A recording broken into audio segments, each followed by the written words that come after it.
Welcome, everyone. We are so glad you're here with us today as we explore these really profound ideas from A Course in Miracles. Yes, welcome. It's always great to be diving into this material together and seeing how it works in, our actual lives. Today, we're looking at something that sounds simple, but is, well, anything but. It's Lesson 185, focusing on the declaration, I want the peace of God. And specifically, what it means to truly mean those words. It changes the entire game. Exactly. The plan is, I'll read the lesson first, Lesson 185, and then we can really get into the discussion. Sounds good. And before we jump in, just a reminder, we always love hearing from you, your thoughts, questions, experiences. It all helps. Our email is acim@theworldharmonyproject.org. And you can find us on TikTok and YouTube as well. Just search for @TheWorldHarmonyProject. Please do connect with us there. Okay, so let's get into Lesson 185. I want the peace of God. I'll read the full text now. To say these words is nothing, but to mean these words is everything. If you could but mean them for just an instant, there would be no further sorrow possible for you in any form, in any place or time. Heaven would be completely given back to full awareness, memory of God entirely restored, the resurrection of all creation fully recognized. No one can mean these words and not be healed. He cannot play with dreams, nor think he is himself a dream. He cannot make a hell and think it real.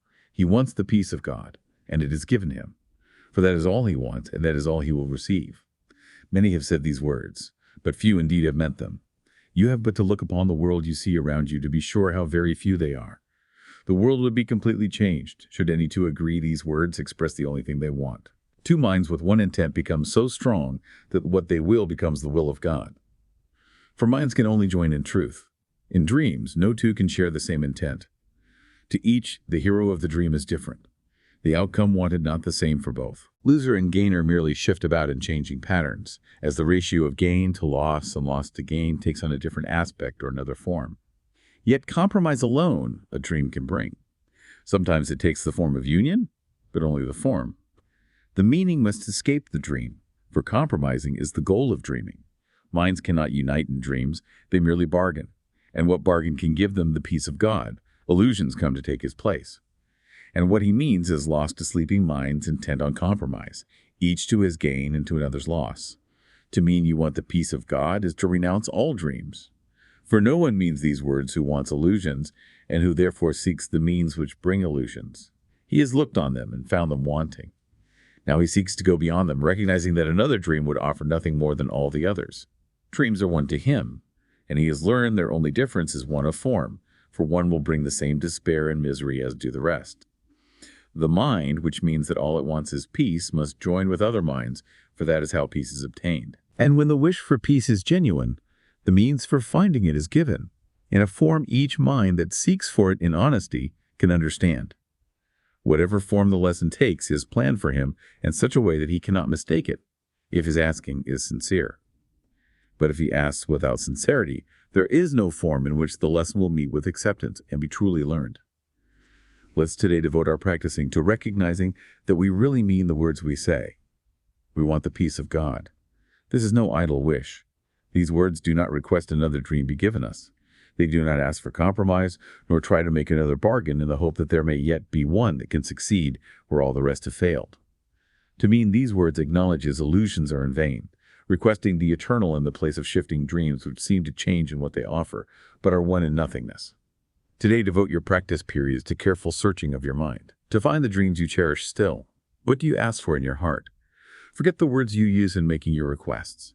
Consider but what you believe will comfort you and bring you happiness. But be you not dismayed by lingering illusions, for their form is not what matters now. Let not some dreams be more acceptable, reserving shame and secrecy for others. They are one. And being one question should be asked of all of them. Is this what I would have in place of heaven and the peace of God? This is the choice you make. Be not deceived that it is otherwise. No compromise is possible in this. You choose God's peace, or you have asked for dreams, and dreams will come as you requested them. Yet will God's peace come just as certainly and to remain with you forever? It will not be gone with every twist and turning of the road to reappear unrecognized in forms which shift and change with every step you take. You want the peace of God, and so do all who seem to seek for dreams. For them as well as for yourself, you ask but this when you make this request with deep sincerity. For thus you reach to what they really want and join your own intent with what they seek above all things, perhaps unknown to them, but sure to you. You have been weak at times, uncertain in your purpose, and unsure of what you wanted, where to look for it, and where to turn for help in the attempt. Help has been given you, and would you not avail yourself of it by sharing it? No one who truly seeks the peace of God can fail to find it, for he merely asks that he deceive himself no longer by denying to himself what is God's will. Who can remain unsatisfied who asks for what he has already? Who could be unanswered who requests an answer which is his to give? The peace of God is yours. For you was peace created, given you by its creator, and established as his own eternal gift. How can you fail when you would ask for what he wills for you? And how could your request be limited to you alone? No gift of God can be unshared. It is this attribute that sets the gifts of God apart from every dream that ever seemed to take the place of truth. No one can lose, and everyone must gain whenever any gift of God has been requested and received by anyone. God gives but to unite. To take away is meaningless to him. And when it is as meaningless to you, you can be sure you share one will with him and he with you. And you will also know you share one will with all your brothers, whose intent is yours. It is this one intent we seek today, uniting our desires with the need of every heart, the call of every mind, the hope that lies beyond despair, the love attack would hide, the brotherhood that hate has sought to sever, but which still remains as God created it. With help like this beside us, can we fail today as we request the peace of God be given us? Wow, right? That is quite a lesson. So much in there. It really is deep stuff. That line, to say these words is nothing, but to mean these words is everything. That just hits hard, doesn't it? It does. It cuts right through any pretense. And this idea that meaning it, even for an instant, changes everything, eliminates all sorrow. It's almost unbelievable. Almost. But the lesson lays out why. Meaning, it means you've stopped bargaining. You've stopped asking for a better dream, as it says. You're finally saying, okay, I'm done with illusions, period. Right. You're renouncing all dreams, not just the bad ones, but the ones that seem nice too, if they aren't the peace of God itself. And that's the radical part, isn't it? We often think, oh, I want peace and I want this relationship to work out perfectly, or I want peace and I want this job promotion. The Course says, nope. If you're still putting conditions on it, if you're still seeking fulfillment in those external forms, you're still asking for a dream. You haven't truly chosen peace above all else. Exactly. And the lesson asks us to look honestly. What do you ask for in your heart? Forget the words. What are you really seeking for comfort and happiness? That requires a level of self-honesty that can feel uncomfortable. I know when I look, I find those subtle desires still lingering, wanting approval, wanting things easy, wanting to be seen as right. And the lesson is gentle about it. Be you not dismayed by lingering illusions. The point isn't shame, it's recognition, seeing them for what they are, just different forms of the same nothingness. Asking that question of all of them. Is this what I would have in place of heaven and the peace of God? That levels the playing field. Wanting to win an argument is just another dream. Same as wanting $1 million ultimately. It brings it down to that stark choice, God's peace or dreams, and no compromise is possible in this. That's another line that really stands out. We live in a world of compromise, of bargaining. We try to bargain even in our spiritual lives, don't we? I'll meditate for 10 minutes, God, if you make my commute easier. Yes. We try to strike deals, but peace isn't a deal. It's a total surrender of the bargaining position itself. And it's not something we find alone. The lesson emphasizes joining. Two minds with one intent become so strong that what they will becomes the will of God. That's key. Peace isn't a private retreat. It's found in shared intention, in genuine connection, because minds can only join in truth. Whereas in dreams, as it says, no two can share the same intent. We might think we're on the same page, but our ego agendas are always slightly different. Gain-loss, hero villain. It's always about negotiation. Which can never bring the peace of God. It just brings more illusions, more compromise. It really reframes relationship dynamics, looking at them through this lens. Are we joining in truth, seeking shared peace, or are we bargaining within a dream? A very revealing question to ask. And the good news, the core message, is that the peace of God is already ours. It was given. We just have to stop denying it. Who can remain unsatisfied? Who asks what he has already? That's such a powerful reminder. We're not trying to get something we lack. We're trying to accept what's already here. Which means we have to be willing to let go of everything else we think we want instead. And when we ask for that peace with deep sincerity, we're not just asking for ourselves. We're asking for everyone. We're tapping into that universal desire that's underneath all the seeking for dreams. It becomes a shared prayer, a shared healing. God gives but to unite. When we receive peace, it's inherently shared. It can't be otherwise. That's beautiful. It takes the pressure off, in a way. It's not about fixing the world, but about aligning our own intent with the truth. Interesting that that alignment has ripple effects far beyond what we can see. Which leads perfectly into this listener question we received. It's very practical, something I think many people can relate to. Okay. The listener writes about disagreements with their partner, feeling like they have to walk on eggshells. They give an example. If my partner makes an incorrect interpretation about a traffic law, and I provide the right information, no matter how kindly I do it, I get flamed. Am I never supposed to disagree? They feel disrespected but want to avoid arguing? Ah, yes. The kindly correcting situation that backfires. Very common. And that line from the lesson, two minds with one intent, feels relevant here, doesn't it? It does, because clearly in that moment of flaming, the intent isn't shared peace. It feels like conflict. Right. So from the course's perspective, that flaming, that perceived attack, isn't actually about the traffic law. Not really. What's about them? It's almost always about fear. The ego feels threatened. Maybe it feels judged or stupid or controlled or diminished in some way by the correction, however kind. So the anger, the flaming, is a defense mechanism. The ego fighting back against feeling made wrong. Precisely. And the invitation here, as hard as it is to see that defense not as an attack on you, but as a call for love or reassurance from a place of fear in them. Okay. Easier said than done when you feel attacked. What does that look like in practice? Saying something. Maybe it's something gentle like, wow, I can see this really upset you. That wasn't my intention. And then, here's the hard part. Let it go. Let it go. Resist the urge to justify why you corrected them or how right you were or how kind you were trying to be. That just pulls you back into the ego's battle of right and wrong. But what if I was right? And I was being kind? That might be true. But the deeper question the Course asks us to consider is, what is my ultimate goal here? Is it to be right?